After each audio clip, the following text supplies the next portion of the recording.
이제 이틀 있으면 추석 시작돼요. 그런데 추석을 앞두고 세상 즐거운 소식 전에도 바쁠 판에 이런 얘기가 들려왔습니다. 허주연 변호사님. 네, 끔찍한 사건이 또 벌어졌습니다. 인천 지역의 한 40대 부부에게 있었던 일인데 이 부부가 경제적 문제를 겪으면서 서서히 사이가 나빠졌다고 합니다. 네. 아내가 도저히 참을 수가 없었나 봐요. 올해 3월 초에 이혼 서류만 남겨놓고 집을 나간 뒤에 이 휴대전화 번호를 바꿔버렸다고 합니다. 어허. 그리고 나서 며칠이 지난 뒤에 3월 중순경 한 18일 정도에 남편이 아들한테 부탁해서 이 아내를 만나게 됩니다.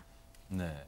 아니 그럼 혹시 자기가 참 잘못했다. 내가 엄마한테 미안하다고 사과할 테니까 좀 만나게 해다. 뭐 좀 그런 분위기 있는 거 어떻습니까? 아들한테까지 부탁했으면 그랬으면 참 좋았을 것 같은데 네. 그게 아니라 이 남편이 아내를 만나기 앞서 사전에 동영상을 하나 찍어 놓았는데요.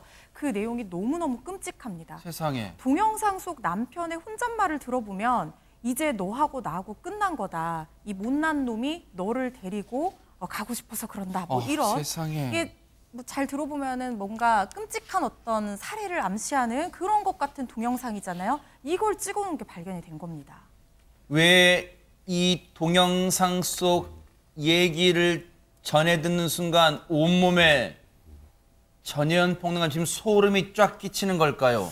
그러니까요. 보통 홧김에 그냥 했으면 좋았을 텐데 이 일이 실제로 일어났기 때문입니다. 세상에. 3월 18일 오후 6시 57분쯤 주차장에 있는 한 승용차 안에서 어떤 일이 벌어졌냐면요.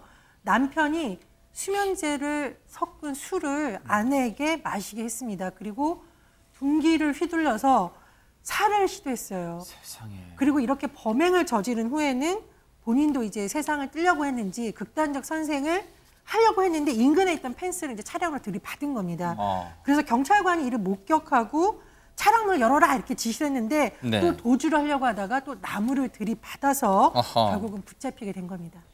아니 그러면 혹시 그 사이에 지금 둔기 폭행에 지금 뭐 자동차로 들이받고 하는 과정에서 배종찬 소장 예. 아내 지금 상태가 당시 상황이 걱정됩니다. 그렇죠. 근데 뭐 다행히 이제 죽지는 않았어요. 않았는데 문제는 뭐냐면은 결국은 도주를 하려다가 남편이 제 차 나무에 부딪히면서 차가 부딪히면서 이제 붙잡혔어요. 아, 결과적으로는 우리가 천만다행이라고 할 수 있을지 어떨지 모르겠는데 그런데 우리가 아까 동영상 이야기도 했잖아요. 네. 다분히 뭔가 좀 계획이 있는 듯한데 네. 재판 과정에서는 완전히 발뺌을 합니다. 왜요? 계획이 아니다. 그리고 수면제를 섞은 술을 먹인 적이 없고 네. 차를 그럼 왜 탔냐 그랬더니 아니다. 차 안에서 좀 하해를 하려고 하다가 이게 갑자기 화가 나가지고 우발적으로 범행을 한 것이다. 라고 이게 듣고 보면은 이게 살인 미수 혐의인데 상당히 무계획적이다. 하려고 했던 것이 아니다. 라고 발뺌을 하는 내용이죠. 어처구니가 없습니다. 백성문 변호사님 저런 뻔뻔한 주장에 그럼 법원은 속아 넘어갔을까요? 사실 우리나라 법원이나 우리나라 수사기관이 그렇게 녹록하지 않습니다. 아하. 지금 조금 전에 말씀하셨던 것처럼 수면제를 섞은 술을 먹인 적 없다는데 그게 왜 아내 몸에서 나옵니까? 아하. 이제 그런 부분하고 네네. 그리고 계획하지 않았다는데 왜 동영상을 찍었죠?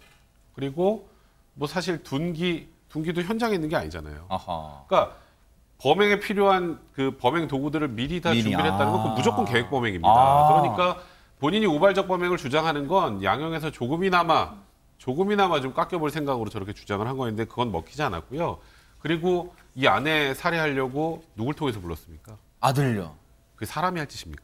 세상에. 자기 엄마를 죽이려는 생각을 가지고 아예 엄마를 죽일 생각을 가지고 그러네요. 아들을 통해서 불렀잖아요. 만약에 이 아내가 사망했다면 그 아들은 또 어떨까요? 아하. 이제 그런 부분들도 전부 다 고려가 되고요.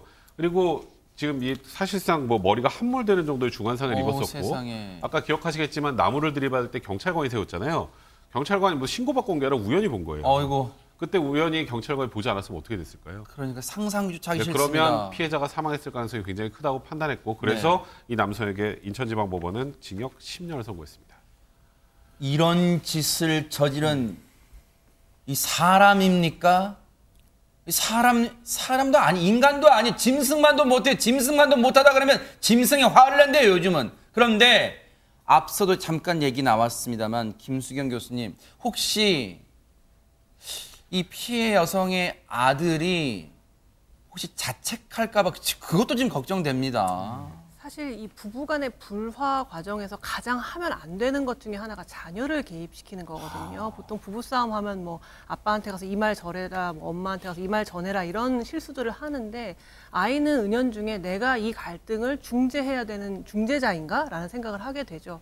그런데 아이가 아무리 갈등을 봉합하려고 해도 그게 됩니까? 그렇다 보니까 아이는 무력감을 느끼게 되고 죄책감을 느끼게 된단 아이고. 말이죠. 사실 이번 사건 같은 경우도 아버지가 자기 엄마를 해하려는 상상조차 못한 일이었잖아요. 그냥 아버지가 엄마를 불러내나 보다 해서 엄마한테 말을 전했는데 본의 아니게 마치 공범이 된 듯이 엄마가 이렇게 큰 사건을 당하다 보니까 아이고, 그 평생 충격과 트라우마를 어떻게 감당하고 살겠습니까? 그러네요. 저는 개인적으로 정말 최악의 아버지가 아닌가 그런 생각이 듭니다. 사람이 할 짓이 아니에요, 진짜.